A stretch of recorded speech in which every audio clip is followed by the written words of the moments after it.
Mari sama-sama saudara, sebelum kita menerima firman Tuhan, kita berdoa terlebih dahulu.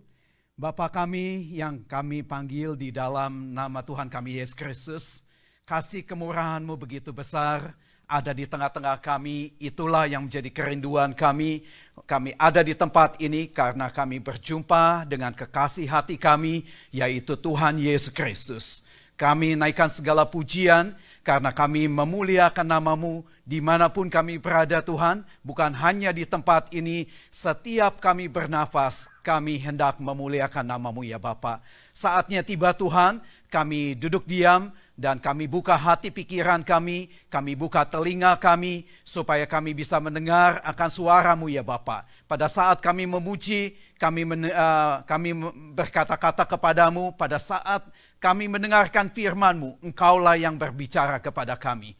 Kuduskan supaya kami semua layak dan berikan hikmat supaya kami bisa mengerti apa yang Engkau ingin nyatakan isi hati-Mu saat hari ini ya Bapa. Urapi hamba-Mu, kami percaya hanya kekuatan daripada-Mu yang ada di dalam hidup hamba-Mu ini ya Tuhan. Kami alaskan segala doa ini hanya di dalam nama Tuhan kami Yesus Kristus. Haleluya. Amin. Amin. Shalom sekali lagi saudara yang dikasihi oleh Tuhan.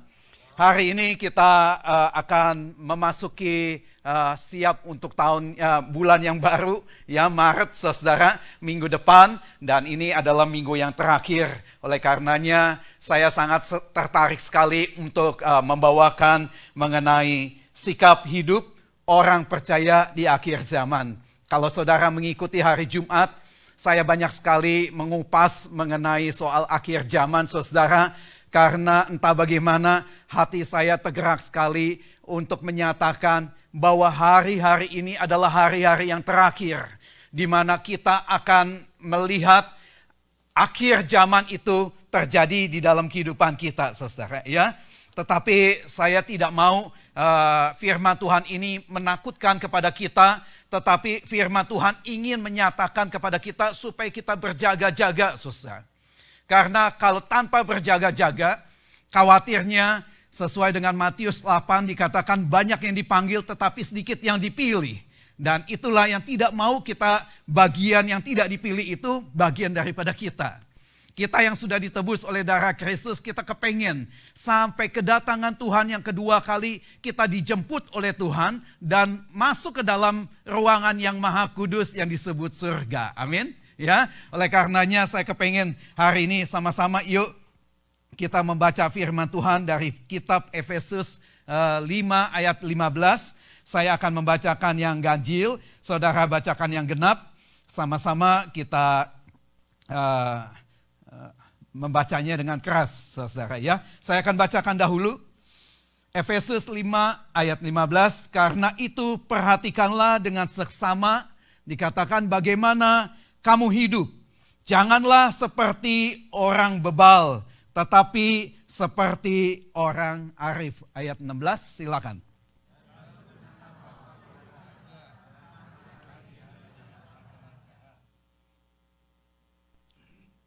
Betul ya. Oke. Ayat 17 dikatakan sebab itu janganlah kamu bodoh. Ya. Ini kalau Tuhan berkata bodoh adalah orang yang nggak memakai logikanya, ya. Paling tidak dia bisa melihat, saudara. Jangan cuma kita beriman, tetapi iman harus disertai dengan logika juga, saudara, ya. Tetapi usahakanlah supaya kamu mengerti kehendak Tuhan. Ayat 18.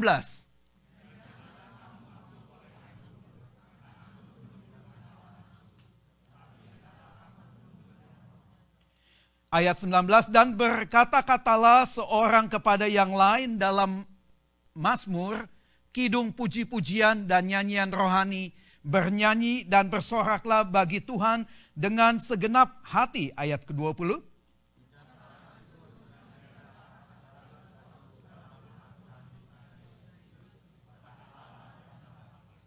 Sama-sama yuk sama saya. 2, 3, 1. Dan rendahkanlah dirimu seorang kepada yang lain di dalam takut akan Kristus. Amin saudara ya. Tuhan tidak pernah mengajarkan kepada kita ketakutan, tetapi hanya Tuhan ingin mengajarkan pada kita takut sama Tuhan aja, saudara. Ya, yang lain kita nggak perlu takut, saudara. Ya, oleh karenanya kita tahu zaman sekarang ini adalah zaman the end of the day. Pada saat kedatangan Tuhan yang hampir sangat dekat sekali. Ya, oleh karenanya, saudara, saya ingat sekali Wahyu 3 ayat 11 berkata, "Aku datang segera, peganglah apa yang ada padamu, supaya tidak seorang pun mengambil mahkota kita." Jadi Tuhan bilang, peganglah apa yang ada padamu. Apa yang ada pada kita? Iman kita, percaya kita, hati kita, ya, dan cinta kita kepada Tuhan. Jangan ada yang mengambil pada saat kedatangan kedua kali Tuhan yang bakal datang. Untuk apa kita capek-capek mencari melayani kepada Tuhan, mencintai kepada Tuhan, Tuhan mau datang kita tinggalkan. Itu kan hanya orang yang bodoh, yang tidak tahu, ya, merusak akan pekerjaannya. Nah, oleh karenanya saudara, tuh sekali waktu saudara murid-muridnya pernah ngomong begini. Jawab murid-muridnya bertanya, "Tuhan, ya, kapan kamu datang?" Tuhan mau bilang kepada murid-muridnya, saudara, ya, ntar kita akan baca lengkap. Di dalam Matius 24 ayat yang ke 23 ayat yang ke-46 berkata, "Tidak ada seorang pun yang tahu, ya, kapan Anak Manusia datang kedua kali. Malaikat-malaikat tidak tahu, Anak Manusia tidak tahu, hanya Bapa yang tahu." Oleh karenanya, saudara, ya, pendeta-pendeta juga jangan sok tahu untuk ngeramal, menebak-nebak, ya, kapan Tuhan Yesus datang kedua kali. Nggak ada yang tahu. Malaikat aja nggak tahu, ya, yang di surga. Anak Manusia Yesus aja nggak tahu bakal kapan Bapa akan mengutus dia kembali kepada dunia ini. Hanya Bapa di surga yang tahu. Jadi kita ini, saudara, bukannya tim, ya, panitia, tim untuk kedatangan Tuhan Yesus yang kedua kali. Bukan. Tuhan panggil kita menjadi tim penyambut kedatangan Tuhan yang kedua kali. Ngerti ya? Kalau tim kedatangan berarti dia yang menyatat, "Oh Tuhan, kamu datang ya, pergi tanggal sekian." Itu tim, ya. Tetapi kita adalah tim penyambut kedatangan Tuhan. Kapanpun Tuhan datang, kita siap, saudara. Sama seperti orang single. Begitu ada datang para pemuda atau seorang wanita dan menjadi kekasihnya, dia siap, saudara. Tapi kalau nggak siap, ya sudahlah. Kita nggak pernah kawin-kawin ya, gitu ya. Menikah maksudnya ya. Oke, yang kedua, Matius 24 ayat 4 berkata begini. Jawab Yesus kepada mereka, "Waspadalah supaya jangan ada orang yang menyesatkan kamu." Saudara. Akhir zaman, orang akan banyak disesatkan, saudara. Saya teringat, saudara, nanti saya lanjutkan dulu deh ya. Sebab banyak orang akan datang dengan memakai namaku dan berkata, "Akulah Mesias," dan mereka akan menyesatkan banyak orang, saudara. Zaman sekarang yang namanya penyesat-penyesat itu banyak sekali, saudara. Barusan kalau saudara sering melihat sosial media, di YouTube, di Instagram, sekarang nongol yang namanya Gereja Tuhan yang Maha Kuasa. Ya, dari Korea aslinya. Besar, saudara. Menyesatkan. Dia berkata, Mesias dulu datang seorang laki-laki, tetapi sekarang sudah datang seorang wanita yang menjadi Mesias. Ini kan ngaco, saudara. Ya, besar pengikutnya di Korea. Hati-hati, ya. Penyesat-penyesat ini luar biasa. Apalagi Matius 26 ayat yang ke-6 juga pun berkata begini. "Kamu akan mendengar deru perang dan kabar-kabar tentang perang. Namun berawas-awaslah, janganlah kamu gelisah. Sebab semuanya itu harus terjadi, tetapi itu belum kesudahannya. Sebab bangsa akan bangkit melawan bangsa dan kerajaan melawan kerajaan." Kita tahu, saudara, sekarang ini Rusia perang dengan Ukraina. Hari Kamis saya lagi sedang saya sudah tahu dari pagi hari sekali ketika saya mengantarkan istri saya dan saya mendengar mengenai invasion daripada Rusia menyerang langsung kepada Ukraina, hati saya gelisah, saudara. Ya, Tuhan, apakah ini nanti kalau Amerika ikut campur tangan di dalam belakangnya daripada Ukraina, kan bisa terjadi namanya perang dunia ketiga. Nuklir, perang dengan nuklir, saudara. Dalam kegelisahan itu, pagi hari saya pulang dan saya lari, saudara. Ketika lari, saya kecapean, saya agak berhenti sedikit, sambil saya pegang handphone saya, sambil saya baca di bawah pohon, saudara. Tiba-tiba Tuhan bicara sama saya satu ayat, ya, entar sekitaran baca. Di situ saya mendapatkan ketenangan sekali dengan ayat ini. Tuhan tidak pernah memberi kepada kita roh ketakutan, saudara. Tetapi Tuhan pengen memberi kepada kita roh ketenangan, roh kepastian, roh yang membawa kepada kita yakin ketika itu akan terjadi, kita tidak akan pernah mengalaminya. Ya, ketakutan boleh akan terjadi, nanti saya akan berikan pada saudara. Nah, ketika saya berpikir Ukraina ini bakalan terjadi perang dunia ketiga, Tuhan mengingatkan satu hal, saudara. Ketika saya mengikuti ini, ingat ya, akan ada yang namanya perang Gog-Magog, saudara. Ya, kenapa? Perang Gog-Magog ini adalah perang antara utara dan selatan. Ya, siapa utara? Di atasnya Israel, ada namanya Rusia. Di atasnya juga ada Turki. Ya, dan di selatan adalah negara-negara Afrika Selatan dan ada negara Arab. Di mana dikatakan di dalam Alkitab Wahyu, ya, dikatakan akan terjadi perang yang besar yang namanya Gog-Magog. Utara dan selatan berperang di tengah-tengah pada Israel. Menyerang, saudara. Kita pernah ke Israel yang namanya tempat lembah, mungkin Agus juga ikut lagi, kita naik ke atas, naik mobil van kecil, ya, ke atas, itu namanya Tel Megiddo, ya. Tel Megiddo itu adalah lembah di mana dikatakan di situ akan terjadi perang yang lebih besar yang disebutnya namanya perang Harmagedon, saudara. Ya, tadi Gog-Magog utara dan selatan. Kalau Armageddon itu apa sih? Yaitu antara perang barat dengan timur. Ya, barat itu mungkin Amerika sekutunya dengan Eropa. Timur ini antara Cina dengan mungkin Jepang, Korea dan sebagainya. Mereka akan berperang dan ada di titik tengah, yaitu di tengah-tengah Israel. Kalau sekarang saya tidak tahu pasti, tapi saya yakin itu bukanlah perang yang terakhir yang akan menjadi besar, yaitu Ukraina dengan Rusia. Tapi ketika mulai utara dan selatan, Tuhan bilang kesudahan alam akan sangat dekat sekali. Ya, menakutkan, saudara. Saya melihat perang di pada Ukraina juga pun kita harus berdoa, Tuhan, lalukan setiap nyawa supaya jangan ada yang mati banyak, walaupun sekarang ada sekitar antara 570 orang mati. Karena perang di kota, saudara, di mana manusia tinggal di kota itu. Ya, oleh karenanya yuk kita belajar, dikatakan juga apa sih akhir zaman ini akan ada kelaparan dan gempa bumi di berbagai tempat. Ini sudah terjadi, saudara. Kenapa?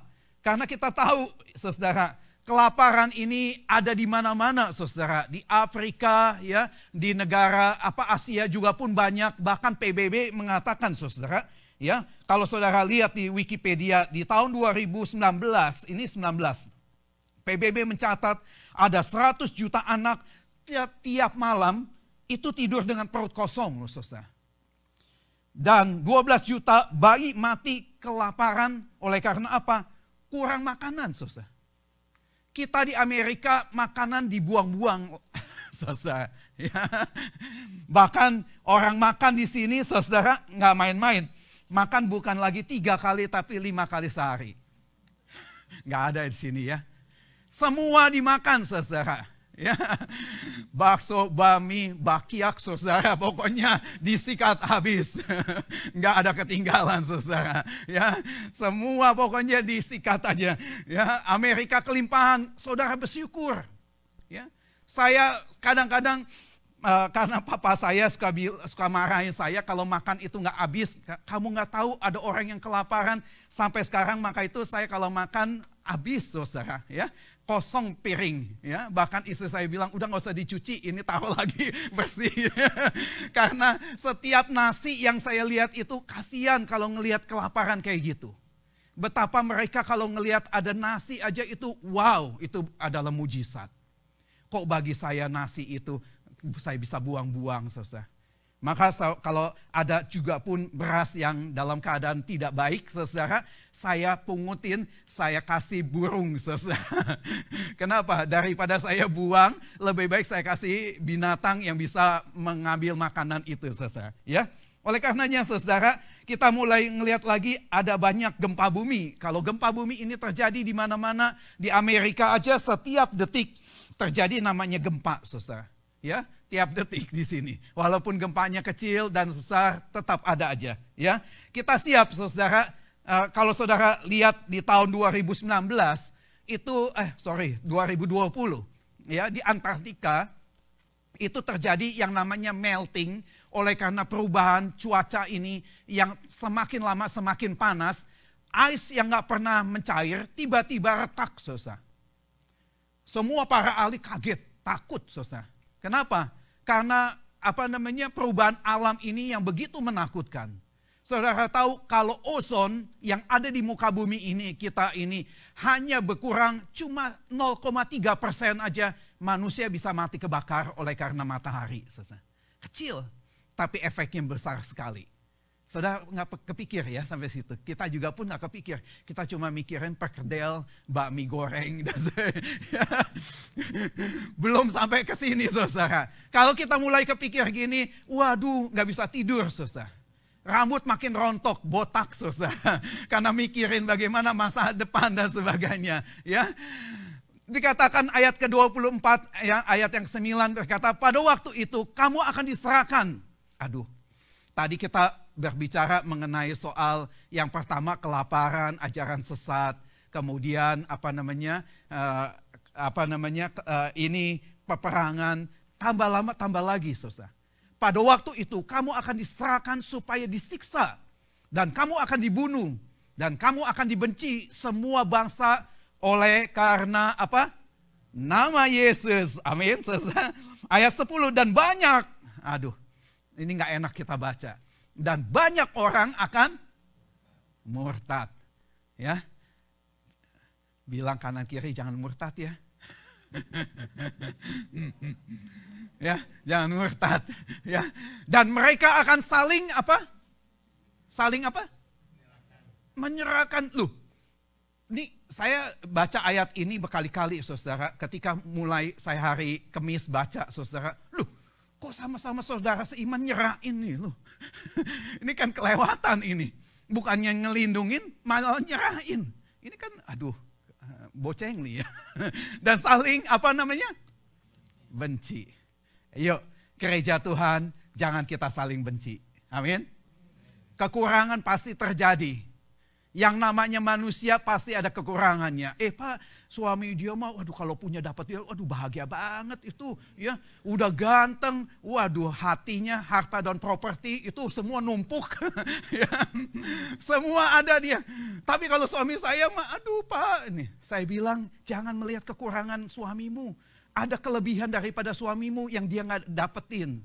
Saya bilang apa? Daripada angan-angan yang pikiran yang nggak ini, lebih baik cari yang udah ada di samping suamimu. Sayangin dia aja. Saya bilang, pasti kamu lebih bahagia dibandingin kamu cuma memuja James Bond. Dia boleh ganteng, tapi dia punya kaya. Dia nggak bisa berbuat apa-apa buat engkau. Ya, mari sayangin. Ya, oleh karenanya saudara, di setiap di dunia ini gereja banyak sekali dibakar, saudara. Dihancurkan. Saudara tahu, setiap hari gereja, ada 7 gereja di seluruh dunia yang selalu dihancurkan. Ya, yang paling terbanyak saudara tahu di mana? India. Ya, dihancurkan. Ya, betul ya.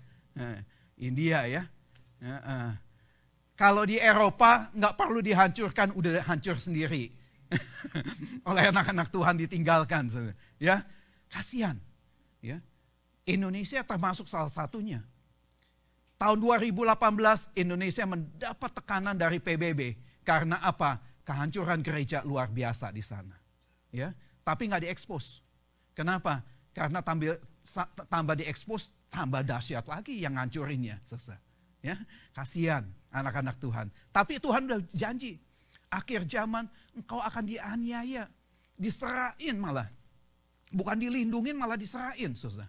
Ini kan kelewatan. Ya, ayat 13, tetapi orang yang bertahan pada kesudahannya akan selamat, saudara.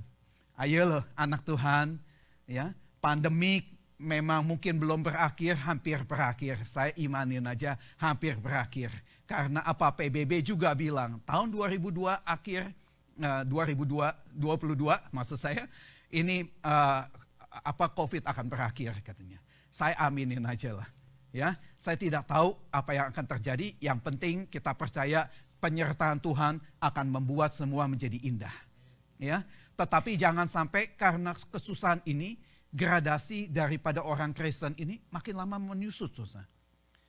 Nggak perlu lagi ke gereja, nggak perlu lagi berdoa, nggak perlu lagi baca firman Tuhan. Yuk semakin dekat sama Tuhan.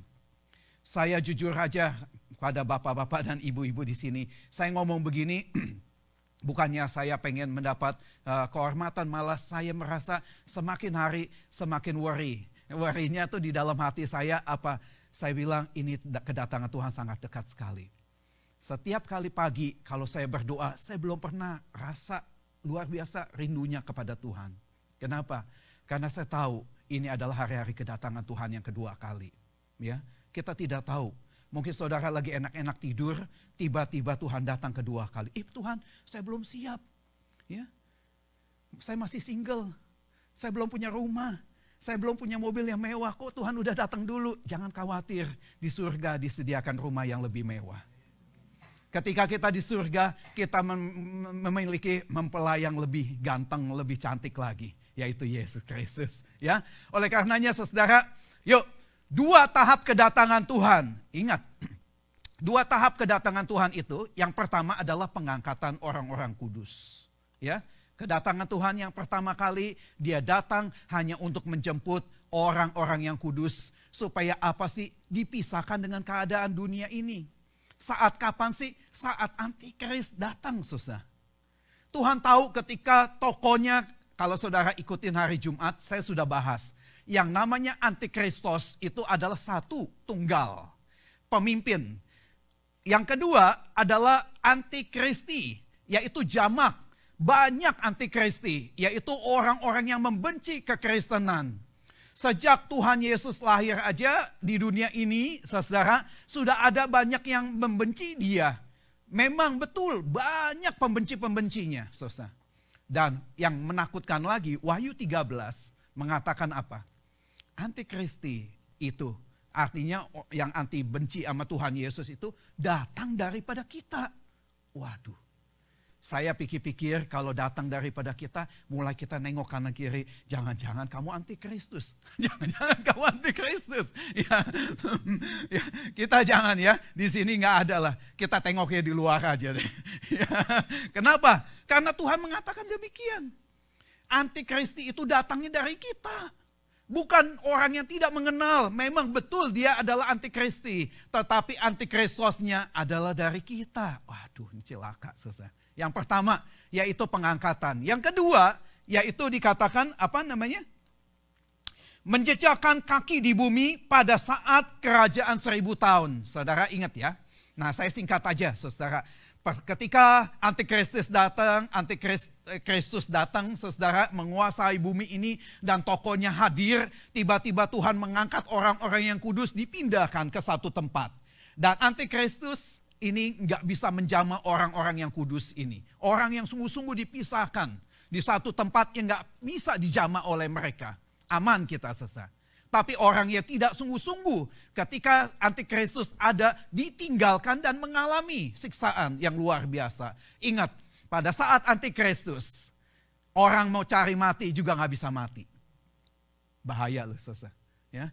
Kenapa? Karena nggak tahan dengan siksaannya. Belum lagi nggak bisa beli, nggak bisa jual sesa. Mau masuk ke restoran, mau beli makanan, punya uang, tapi karena nggak ada cap di tangan, nggak ada cap di dahi, yaitu antikristus itu sendiri, no. Dia bilang nggak bisa beli apapun juga. Lapar susah. Jangan pernah bilang sama Tuhan Yesus, Tuhan, kalau aku ditinggalkan ketika zaman antikristus, aku akan menginjilin, bohong susah. Kenapa? Karena ketika zaman antikristus itu terjadi, nggak ada satu orang pun juga mampu untuk menahan imannya. Ya, di zaman antikristus dikatakan kejahatan yang paling keji yang belum pernah terjadi di dunia ini. Lebih baik sekarang kita capek-capek ngiring Tuhan Yesus daripada nanti kita ketinggalan dan lihat antikristus menyiksa kita, nangis bombay. Ya, oke, ya. Nah, begitu dipindahkan, saudara, antikristus hanya berkuasa 3,5 tahun yang pertama dan 3,5 tahun yang kedua. Sesudah itu dia langsung dimusnahkan dan kita kembali lagi yang namanya kerajaan 1000 tahun. Hidup di bumi ini 1000 tahun. Ketika 1000 tahun terjadi, saudara, Tuhan datang kedua kali jemput kita ke surga. Selesai tugas kita. Ya, hidup ketika orang yang ngalamin gini nggak mati loh, saudara. 1000 tahun berkuasa di bumi ini. Ya, perang yang nama Armageddon itulah yang akan mengakhiri akan bumi ini. Selesai. Ya, saya tidak tahu. Saya lihat dulu di sini 1 Tesalonika 4 ayat 16. Sebab pada waktu itu diberi tanda, pada waktu tanda diberi, yaitu pada waktu penghulu malaikat berseru dan sangkakala Allah berbunyi, maka Tuhan sendiri akan turun dari surga dan mereka yang mati dalam Kristus akan lebih dahulu bangkit. Ingat ya, yang mati akan bangkit dulu, saudara. Yang kita belum dulu, jangan cepet-cepet, saudara. Ya, memang kalau orang sudah dijemput Tuhan Yesus, ingat aja perkataan saya. Nanti kalau kita dijemput sama Tuhan Yesus, Tuhan cepat, angkat saya cepat. Kenapa? Karena pengalaman orang yang sudah mati dan hidup lagi, nggak mau balik loh ke bumi ini. Kenapa? Dia sudah merasakan dekatnya dengan Tuhan Yesus aja, udah rasanya, aduh nggak mau ke bumi ini. Ya, benar ya? Nggak ada yang setuju kan? Masih mau hidup Pak di bumi ini. Ya. Oke, ayat yang ke-17 dikatakan, yaitu sesudah itu kita yang hidup, yang masih tinggal akan diangkat bersama-sama dengan mereka dalam awan menyongsong Tuhan di angkasa. Demikianlah kita akan selama-lamanya bersama dengan Tuhan, saudara. Ingat ya, ketika Tuhan datang kedua kali, yang dijemput adalah orang-orang yang sudah mati, baik yang ada di laut maupun di kuburan, dibangkitkan naik ke surga, saudara. Yang kedua yaitu kita yang masih hidup ini misalnya ya, hidup kemudian kita disongsong naik ke atas dengan tubuh kemuliaan, tubuh kita ditinggalkan, hanya spirit kita yang naik ke atas, saudara. Dan yang saya mau katakan, ada banyak persepsi pendeta-pendeta ahli-ahli teologi, saudara. Paling tidak kalau nggak salah ada 3 ya, betul ya. Pre, mid, and post. Ya, itu pengangkatan orang-orang kudus ini. Ya, tapi saya mau bawa yang itu mid, saudara. Kalau lihat di sini mid, mid tribulation rapture, saudara. Yaitu ketika antikristus ini berkuasa 7 tahun lamanya, saudara, di situ ya. Maka di tengah-tengahnya Tuhan datang 3,5 tahun yang pertama, 3,5 tahun yang kedua, sebelumnya Tuhan datang dan menjemput ya. Rudy, Agus, David, orang-orang yang kudus, ayo dipindahin. Ngapain sih Tuhan dipindahin? Di sini nanti antikristusnya datang nih. Kejam di sini. Wah, dibebaskan. Ini namanya mid, selesai ya.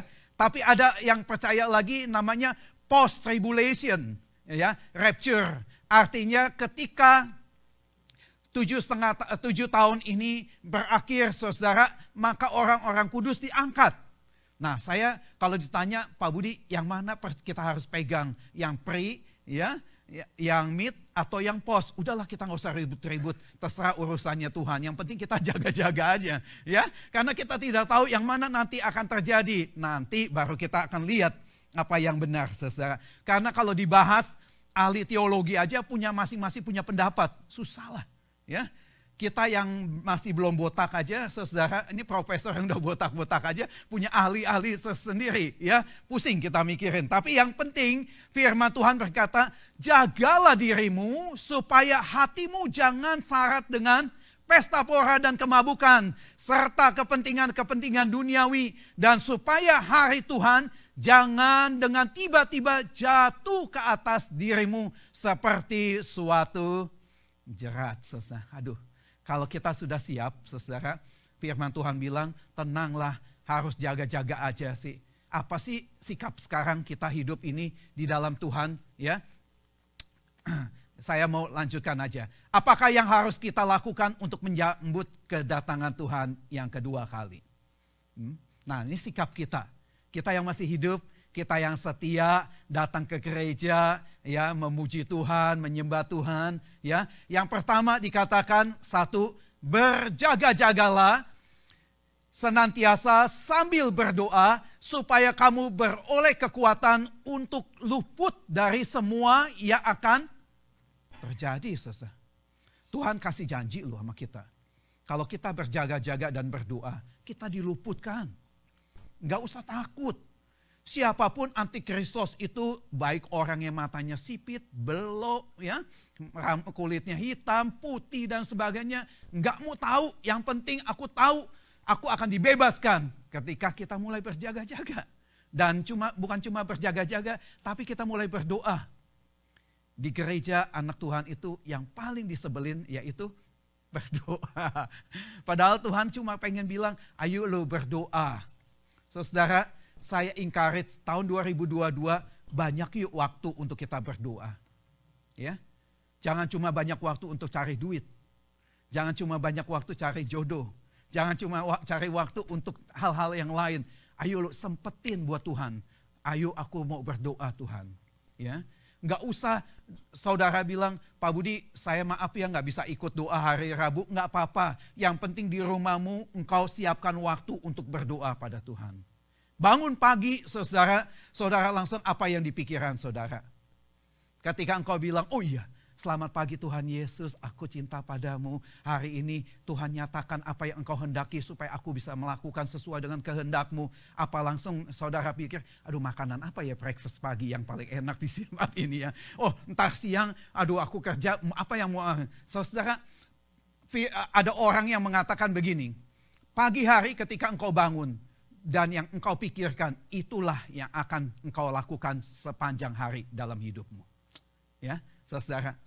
Maka itu kalau mulai kita berpikir, Tuhan aku percaya, aku berjaga-jaga.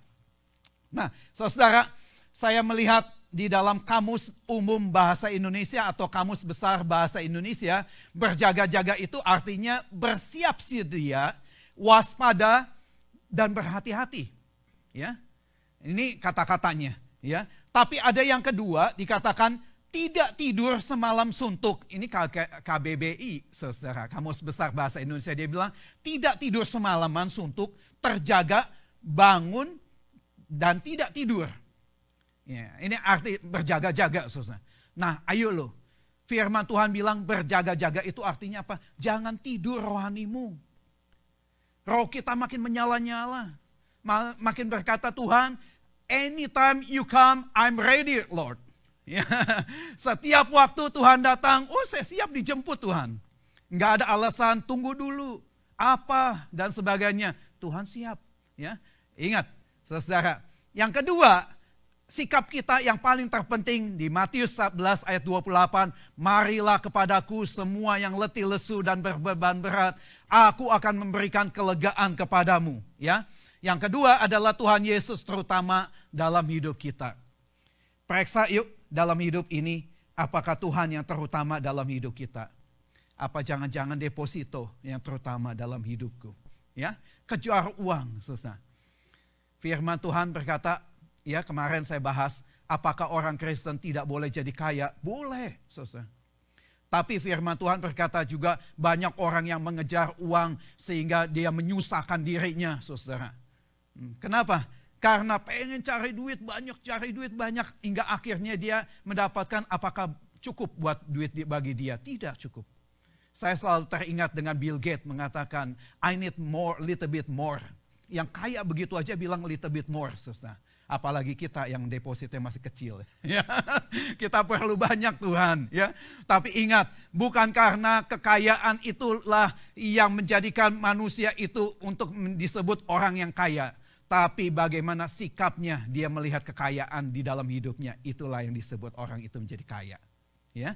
Yang terakhir saudara, saya ingin berikan, pasti ada yang tahu kan ini. Yang muda pasti mungkin gak terlalu tahu. Ya, yang seusia saya tahu, Elvis Presley. Elvis Presley adalah raja daripada rock and roll, saudara. Kayanya luar biasa, ya. Saya teringat sekali dia punya yak itu apa? Boat, ya. Punya boat itu tahun 1987 itu sekitar harganya 7 million, saudara. 7 million dolar, saudara, bukan rupiah. 7 juta rupiah mah murah, saudara. Ini 7 million dolar, saudara. Elvis Presley punya karunia menyanyinya luar biasa, tapi akhir hidupnya dia pernah ketika sudah mulai game over, saudara. Dia minta dengan seseorang yang namanya Dennis Mirror, kalau nggak salah. Iya, Denny Mirror, saudara. Dia bilang gini, Denny, can you singing for me the last one? What do you want I sing to you? Dia bilang, can you sing the Rock of Ages? Ya, Yesus batu karang yang teguh, saudara. Ya, orang yang hidupnya penuh dengan glamor dengan dunia ini, mengakhiri hidupnya haus akan Tuhan juga. Kenapa? Karena memang betul, saudara, kita ini hidup harus berjaga-jaga dan pegang Tuhan Yesus dalam hidup kita. Kenapa?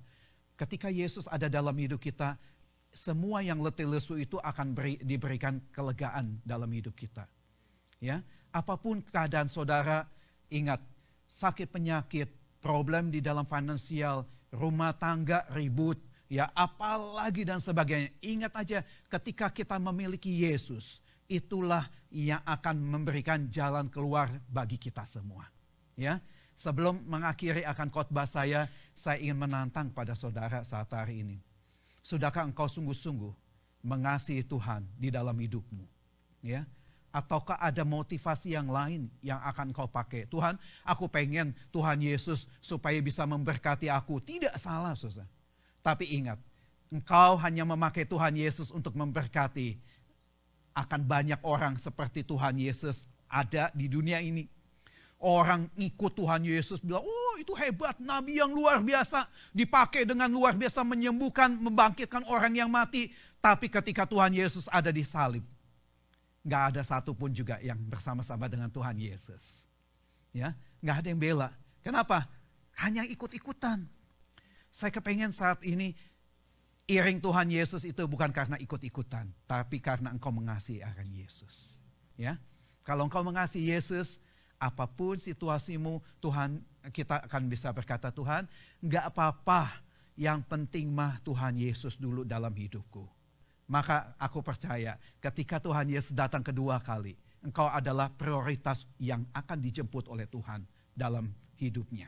Ya, Tuhan memberkati, saya yakin hari ini firman Tuhan tidak hanya begitu aja mendengar, tetapi sebelum kita keluar dari tempat ini, katakan, Tuhan, masuk dalam hidupku.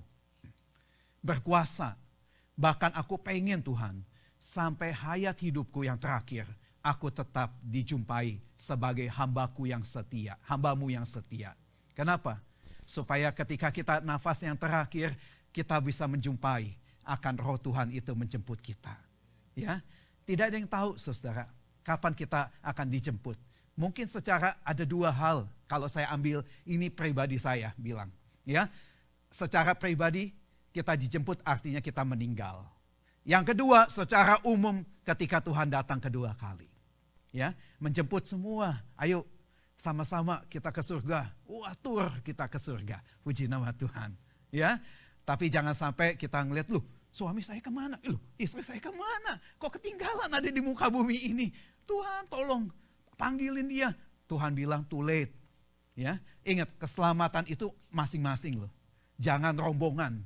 Mentang-mentang karena orang tuanya pendeta, anaknya bisa selamat, belum tentu. Mentang-mentang orang tuanya Kristen, anaknya bisa selamat, belum tentu. Selesai. Masing-masing keselamatan itu masing-masing, pegang tiket masing-masing. Gitu ya, benar gak? Ya, masing-masing yang menentukan. Maka itu saudara, saya sering kali encourage kepada istri saya dan anak saya, dekat sama Tuhan yuk. Kenapa? Bukannya karena buat gereja, Tetapi karena supaya ketika Tuhan Yesus datang kedua kali, kita sama-sama rombongan ke surga. Jangan berpisah, satu di sana, satu di sini. Itu kan Obi Mesak ya lagunya.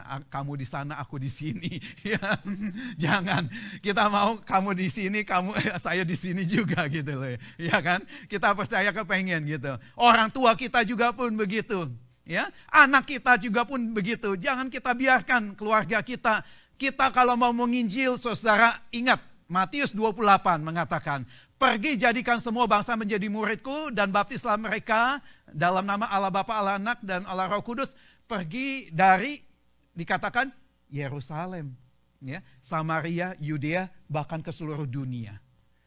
Kalau keluarga kita belum diselamatkan, jangan dulu kita nginjil ke kelurahan yang lain, saudara. Ya, kita injilin dulu orang tua kita, anak kita, supaya sama-sama nanti masuk ke surga.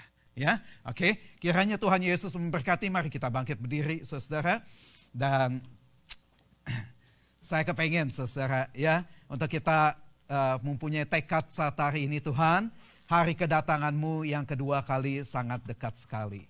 Aku percaya apapun situasinya, apapun kendalanya, apapun himpitannya, kesusahannya, aku tidak gentar. Aku tidak perlu takut. Ada sesuatu yang Tuhan mau katakan bahwa aku adalah milik kepunyaan Tuhan. Yang Tuhan sudah tebus dengan darah yang kudus. Dia tidak mau satu orang pun juga binasa kepada neraka yang kekal, tetapi Dia mau setiap orang masuk kepada surga yang penuh dengan damai, yang tidak pernah kita bayangkan dan yang tidak pernah kita pikirkan, itu Tuhan sediakan buat kita semua. Saya ingin mengajak saudara, setiap orang di tempat ini, jangan engkau bangga engkau menjadi orang Kristen yang sudah 10 tahun, 20 tahun, 30 tahun, bahkan seumur hidupmu. Tapi banggalah ketika engkau sudah berkata, Tuhan Yesus, Engkau adalah Allah dan Juru Selamat bagi hidupku. Itulah yang menjadi kebanggaanku di dunia ini. Tidak ada yang lain yang aku mampu untuk banggakan kecuali aku memiliki Yesus yang bisa menyelamatkan, yang bisa menolong, bahkan menuntun untuk sampai kepada surga yang kekal ini. Haleluya. Terima kasih Tuhan.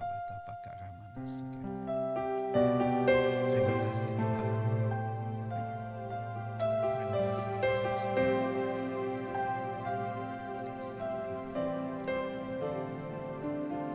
Haleluya. Kira bertakar manis.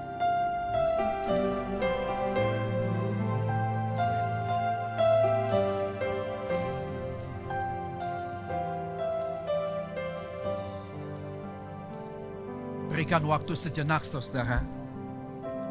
Saya pengen setiap orang di tempat ini cek iman saudara.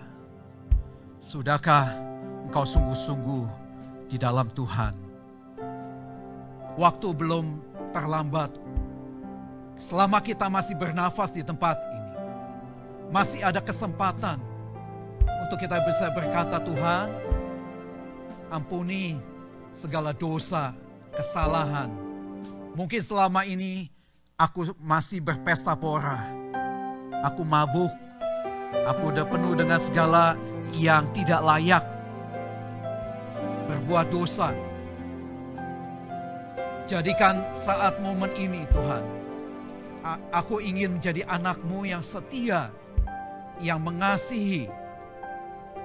Yang sungguh-sungguh mengikuti apa yang Engkau ingin katakan ya Tuhan.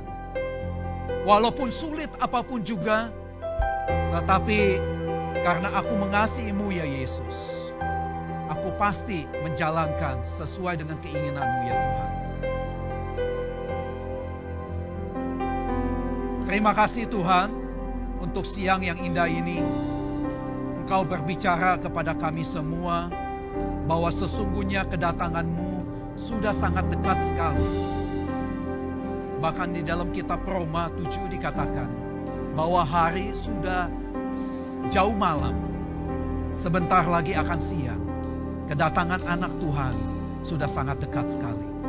Tuhan, banyak perkataan-Mu yang memberikan kepada kami bahwa sungguh kedatangan-Mu sudah sangat dekat. Berikan kepada kami semua hati yang siap untuk menyambut kedatangan-Mu yang kedua kali. Kami percaya Tuhan, kami yang sudah ditebus oleh darah Kristus, tidak ada satu orang pun juga yang akan dibiarkan oleh Engkau binasa. Tetapi Engkau menyediakan surga bagi kami semua. Bahkan mahkota yang kami sangat idamkan itu akan Engkau berikan kepada kami semua ya Tuhan. Bapa, hamba berdoa buat setiap orang yang ada di tempat ini. Berkati mereka. Pegang iman mereka Tuhan kepadamu ya Bapa. Jangan ada segala godaan di dunia ini yang memisahkan iman mereka kepadamu ya Bapa. Kami yakin Tuhan, saat Engkau kedatanganmu yang kedua kali, Engkau pasti menjemput mereka semua. Dan mereka tidak akan pernah tertinggal dan mengalami siksaan daripada antikristus. Bahkan mereka tidak akan pernah tertinggal di dalam segala api neraka yang kekal itu. Hamba percaya Tuhan, dimanapun anak-anak-Mu saat hari ini mendengar akan firman-Mu, jamah hati mereka, supaya mereka tahu Tuhan, panggilan mereka adalah sungguh-sungguh mengasihi akan Kau ya Bapa. Dan mereka terus Tuhan berjaga-jaga di dalam hidup mereka, supaya mereka tidak lengah dan mereka tidak tertidur di dalam rohani mereka ya Bapa. Berkati Tuhan, baik yang ada di tempat ini maupun di tempat di rumah-rumah mereka melalui streaming online. Mari Tuhan, jangan kiranya dunia ini memisahkan mereka daripada Engkau ya Bapa. Tetapi semakin hari, semakin mencintai Engkau ya Bapa. Terima kasih ya Tuhan, berkati ya Bapa setiap orang di tempat ini. Kesehatan mereka maupun juga finansial mereka dan setiap rumah tangga, berikan damai sejahtera-Mu menyertai akan mereka. Suami istri saling mengasihi, orang tua dengan anak saling menyayangi, dan kami percaya hidup kami tidak saling membenci, tetapi ada kasih sejati yang selalu hadir di dalam setiap rumah tangga anak-anak-Mu ya Bapa. Hamba berdoa Tuhan, di dalam nama Tuhan kami Yesus Kristus, damai sejahtera-Mu dan sukacita-Mu memenuhi akan setiap hidup anak-anak-Mu di tempat ini. Bapa, terima kasih. Segala puji syukur kami alaskan hanya di dalam nama Tuhan kami Yesus Kristus. Mari saudara yang kasih oleh